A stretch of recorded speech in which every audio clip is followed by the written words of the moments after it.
Hey guys, welcome back to the Meters YouTube channel. I know it's been a while, a little bit of a hiatus from these videos, but I'm back and I'm ready to pump out some new recipes for you guys, and also gonna do some what I eat in a day videos if you're interested. And really, if you guys ever have any ideas for me, I'm more than open. I mean, there's only so much that I can come up with on my own, but I would love to hear from you. So today, we're actually going to redo a recipe video that I've already done. I've kind of realized I made some errors in that video and I've improved the recipe. So it's going to be for frying crispy beef fat. I think if you've watched my other video, some of the issues with it that I have is that I chopped up the pieces of fat way too small, so they really dried out, and I think overcooked in the process. And also I've discovered that they're more juicy on the inside and crispy on the outside if you start with a lower temperature on your Ninja Foodi. So let's get started. I'm gonna dive right into it. And also, because I'm gonna be making lunch, I'm gonna show you guys how, sorry, my camera's moving. I'm gonna show you guys how I fry beef liver. We're gonna have beef liver, salmon. I can also show you how I make the salmon too, might as well. And eggs for lunch. So I don't know how many of you are liver fans or are not liver fans.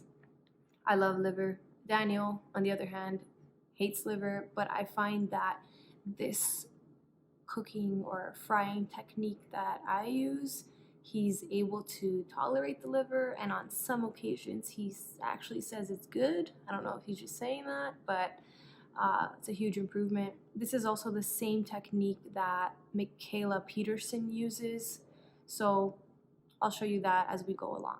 Okay, so I'm going to show you what I do with my fat. First of all, let's just ignore the other video that I made. Ignore it. I wouldn't even follow that video because this way is going to be so much better. So this is how I chopped up my fat when I got it from our farmer, Mike from Wild Meadows Farm. This is the size. So they're pretty big. Like, I'm going to put one in the palm of my hand so you can see. In the other video that I showed you, I told you to cut it even more, so about half of this size, which I don't recommend. I would say to just throw in the fat like this. This size is perfect. So I am out of rendered beef fat, which I use for cooking, so I thought this would be the perfect occasion to do a improved video for crispy beef fat. So I'm going to use my Ninja Foodi, and I'm going to use this little guy. I'm going to make this entire bag because like I said, I have zero rendered tallow. And I'm just going to dump it in here as is. I'm not going to chop it up anymore. This is what it looks like, and I'm going to press on. Oops.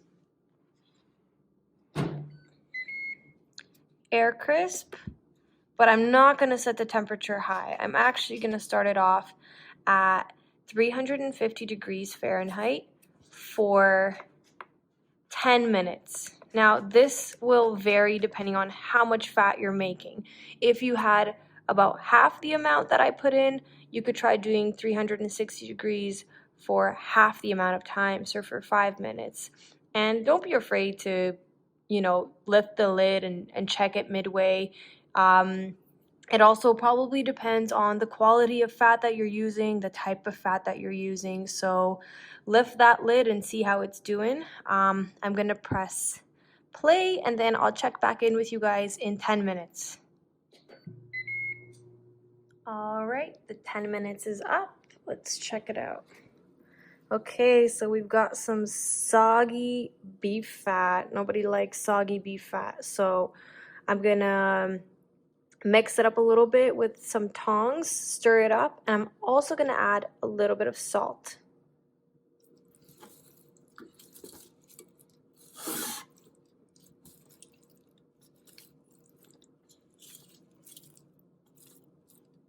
Using Redmond's real salt, like always. I find it has the most flavor.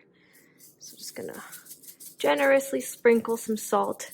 I'm gonna add more salt as I go along. Lid goes down, and now I'm gonna crank it up a notch. We're gonna go up to 375 for, I'd say, 8 minutes. All right, time is up once again. We are getting a little bit more crispy. So I'm gonna mix these guys up.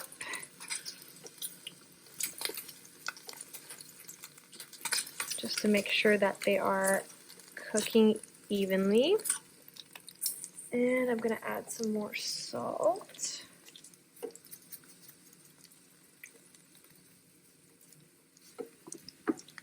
Put the lid back on.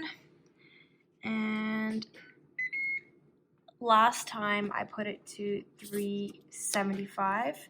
Now I'm gonna do 390 for another 8 minutes. This part is really crucial. You're going to want to check your fat halfway. So I'm gonna check it at the 4-minute mark, because it's these last few minutes where you can really overcook the fat and then just kind of completely ruin it, as opposed to checking on it and being very vigilant about how much time you leave it in there. You don't want to overcook it, because if you do this the right way, you will have really, really crispy popcorn style. So I'm gonna press play and I'll check back in with you guys at the 4-minute mark. Okay, we're at the 4-minute mark. I put my flash on so you guys can see it in all its glory.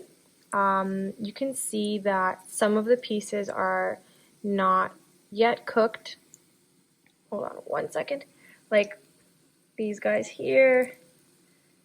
So I'm going to continue to increase the temperature. We're going to go to 400 after the last 4 minutes are done. We've got 4 minutes remaining. I'm going to increase the temperature to 400. So turn off the lid, and I'm going to make sure it's still at 390, 4 minutes, and I'll see you guys in 4 minutes.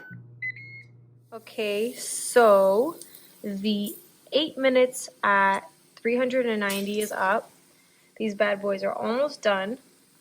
What I'm gonna do is the finisher is what I call it, is I'm gonna do 4 minutes at 400 degrees. And then sometimes, see, I can't eat this. This is a little bit too raw for me. So what I would do, if it still looks like this when all of the others are done, is you can cut this in half and throw it back in here, and it'll be perfect. So let's get this going.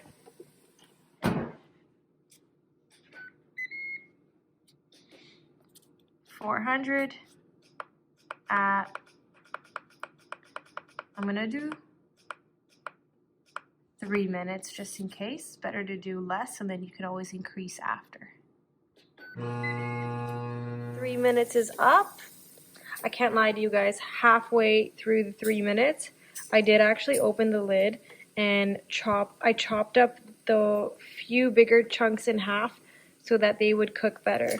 So I am almost satisfied with it. I'm going to add another 2 minutes just to cook these guys a little bit more. So I'm doing another 2 minutes at 400 degrees. And I know this process seems like it's a little bit tedious and longer, and it requires a lot of time because you have to keep checking, but you're gonna have a much more delicious crispy fat batch than the one that I suggested in my first video, where they were like shriveled and dry. And what I love about this technique is that I could store these in the fridge and eat them the next day cold. They just hold so well.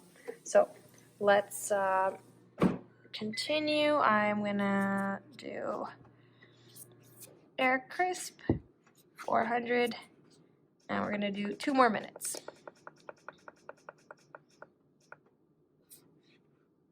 All right, we are done, and I'm ready to take these guys out. They're sizzling. I'm gonna transfer them into a bowl, and then I will show you what that looks like. So this is what the beef fat looks like. You guys know when you listen to a seashell and you can like hear the ocean? Do you hear that beef crackle?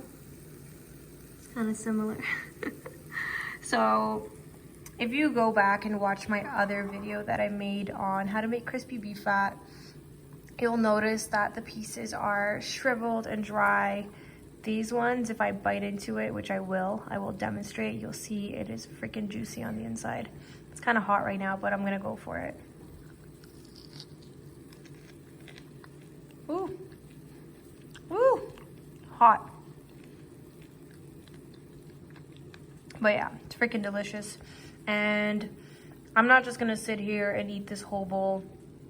I usually just add a little bit to my meals. So we're gonna have eggs, salmon, and liver for lunch, and I'm gonna add like 2, 3, 4 little chunks of beef fat, and then I'm gonna store these in the fridge and have them for the rest of, not the rest of the week, but probably the next 2 or 3 days, and just kind of pick at it. It's a really good source of fat, and I'm gonna show you guys what I do with the tallow that's left over, the rendered tallow. So I wanted to show you what I do with the rendered tallow, but I realized it's way too hot right now. So I'm gonna let it cool down. I literally just pour it into a jar, but I'm gonna show you what that looks like for those who haven't seen it, haven't ever seen it before. But you have to let the rendered tallow cool down, otherwise your jar can explode. It's happened to me before. So yeah, I gotta learn from your mistakes. So in the meantime, I'm gonna go change my shirt, and that's because I'm gonna fry the liver and I don't want to get this shirt dirty. So I'm gonna put on an old raggedy cooking shirt and we'll start on the liver. I mentioned earlier that I was gonna show you how I make salmon as well, which now I'm thinking about, it's gonna be a little complicated because I usually like to cook everything at the same time, but we'll figure it out. I promised it, so I'm gonna have to deliver. So I've got everything here. This is for 2 people, and we're also gonna have 2 egg yolks each. So I get my liver from Wild Meadows Farm. It's beef liver, and they have kindly already chopped it up for me. And I like it because it already comes pretty thin, and I find that it cooks evenly that way. It's sliced evenly. If you get your beef fat and it's kind of one big slab and it's uneven, maybe it's thicker on some sides and thinner on others, just try to trim it down like this. If you can trim it even thinner, that is also really good. It'll cook very fast. And then we've got wild caught salmon. Skin on, please. I used to always avoid eating the skin. What was wrong with me? I was disgusted by it. Now I love it. I actually eat the top part first and then save the skin for later and like roll it up and then bite into it. It's kind of weird. But we get our salmon from Costco. It comes frozen, which I'm not completely in love with, but it's fairly well priced for what we can afford right now. As much as I'd love to buy salmon from a more local source, it's very expensive. So we do what we can for the time being. So let's get started. and move on to the next step. I've also got our egg yolks here. I actually used 3 each, so 6 yolks. This looks like a big meal now that I'm looking at it, and probably to the viewers, depending on what way of eating you're on and how much you eat in a day. But I'm just thinking and planning ahead. I have some broth in the fridge for later, so practically all we're gonna eat later is broth. So this will really keep us full until then, and then if we even get hungry later on, we'll have some broth. So because I'm gonna make the salmon and the liver at the same time, or somewhat at the same time, I'm actually gonna start the salmon first because it takes longer. I'm gonna use 2 different pans. So I'm using this cast iron. It's a smaller cast iron for the liver because I like it when it has that crispy kind of seared finish. And then for the salmon, I'm gonna use the rock pan. So to anyone watching right now, please educate me. Is this Teflon? Because if it is, I'm gonna throw it out. I don't know if it is. And I don't know if, I think I tried to look it up and I can't remember exactly what it said, but I was under the impression that it's not Teflon, but it could just be a clever play on words to make people believe that it's not Teflon. So the reason though why I like to use this for salmon is because it's a non-stick pan, so the salmon skin won't stick and break apart. I kind of just like move it around while the salmon is in there cooking in the beef tallow, and it's slippery and it never sticks to the pan and breaks apart. So I've got my rendered beef fat still in the air fryer here. It's still really hot, so I can't yet transfer it to my jar, but I'm gonna scoop some out and put in both of these pans so that I can cook the liver and the salmon. So I'm gonna show you guys the next step. I'll meet you over there at the stove. Okay, so I've got all of my my tools and utensils here. I've got my KitchenAid splatter screen, which I probably mentioned before in my other videos. I highly recommend it. This thing is thick. It will definitely prevent a lot of grease splatter. I've got my Redmond's salmon, which is gonna go in here. And I've got this on medium. It's just heating up right now. Oops. And I've got my liver, which is gonna go there. I haven't, actually yes I have. I've turned it on pretty low heat just because the liver's not gonna start just yet. I wanna time these perfectly, and salmon takes way longer. And then you're also gonna need some tongs, and the eggs are gonna go in last. So let's get started. Okay, so I'm gonna show you what I do with the rendered tallow. Now that it's cooled off, just get any jar that you have. I use an old pickle jar. I have no idea where I got it from because it's been a while since I've had pickles. And some people like to drain out the little pieces of fat and the salt. I really don't mind when it gets mixed up in my rendered fat. So I pour almost everything into the jar, except the last part is just salt. I leave that out. So just pour it in.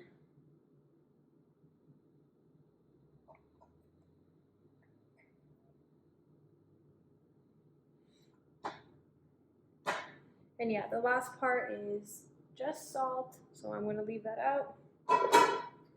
And I am left with a gold, wonderful goodness that I can use for cooking. And really, this is the best source of fat. The best nutrients are in here. You want to be using this for your cooking. Use real animal fat. Okay, so the pan is pretty hot. I can hear it sizzling a little bit. So I'm going to transfer my salmon, and we're going to go skin up. That's a little trick that Daniel's father taught me. Don't ask me why. I should probably ask him though, but it seems to really keep the skin intact, so I'm guessing that's the reason. I've increased the heat to 6, so a little bit more than halfway. But I'm going to monitor these salmons and make sure that they don't burn. If I have to, I'll do the heat a little bit lower. So what I like to do is to kind of move the pan to make sure that the salmon doesn't stick to the pan, so I move it around a bit. It's been 2 minutes frying. I'm going to leave it 1 more minute, and then I'm going to flip over. And I'm going to add some salt. Now, I use beef tallow to fry up the salmon, but you can also use butter, pork fat. Pork fat is absolutely delicious, but I only have beef tallow. It's time to flip. Excuse me if I mess this up. I'm using one hand. Oh, there we go. Perfect. So I don't know if you guys know, but the white part is actually the fat of the salmon. So that's pretty cool. So I'm going to cook the skin for another 2 to 3 minutes. And I'm also going to add some salt.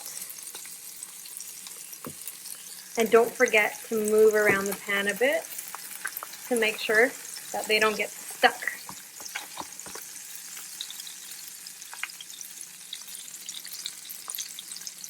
I have cranked up the heat for the cast iron because it's time to cook the liver. So I'm going to add the liver by hand,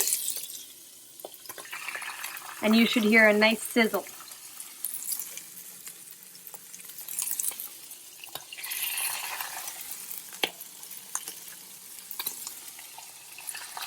Okay, now we're just going to fry up the liver until you see the blood rise to the top. I'm going to show you guys what that's supposed to look like. But you can definitely add some salt now. And let's check on these guys. Frying up, popping everywhere. So I'm going to flip the salmon one last time. Getting nice and crispy.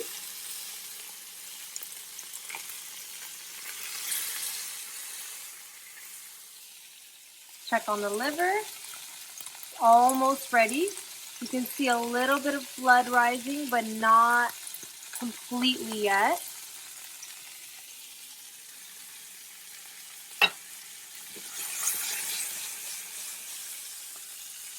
These guys are almost done. Okay, so you can kind of see the blood is rising up. I don't want it to cook too much. Oh my goodness. Okay, so I'm going to flip it. Flip.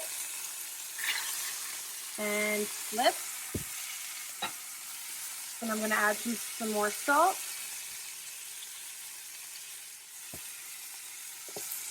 And I will show you guys what it looks like when it's ready.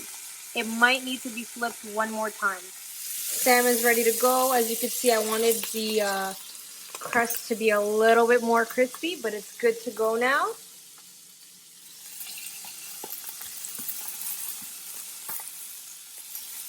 Ooh, it's hard to do this with one hand.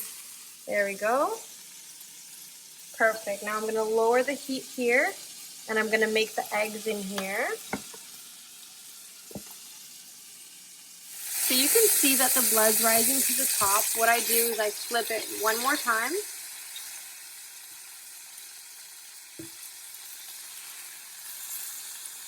If it's a bigger piece, you can also fry up the sides.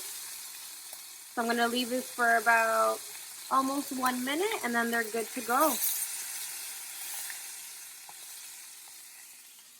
And now we transfer the eggs in here.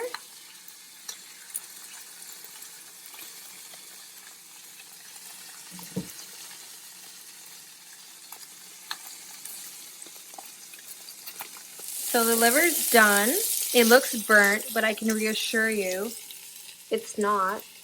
When you cut it open, you'll see it's still a bit pink on the inside.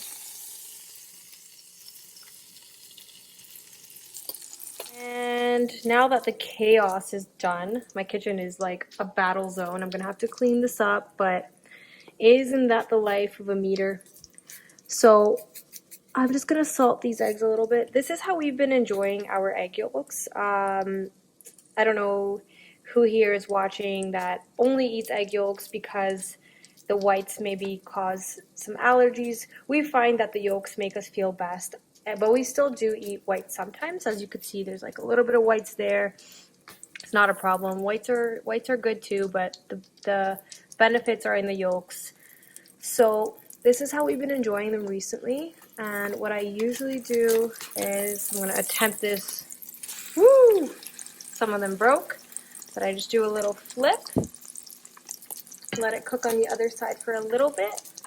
Add some salt. And then we will split them and plate them, and they're good to go.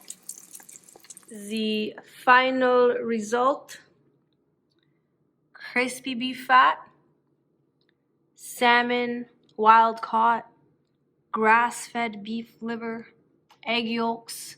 This is the ugly plate, as you could tell. This plate is the one that got the photo shoot. So I hope you guys enjoyed my videos. I'm excited to be back. I've got lots planned. I just went through all the comments that you guys left on my other videos, and I was overwhelmed with joy. You guys are so sweet for the feedback, for the compliments. Thank you so much. It's motivated me to make more videos. So thanks so much. Hope you enjoy the videos on the screen, and have a great week ahead.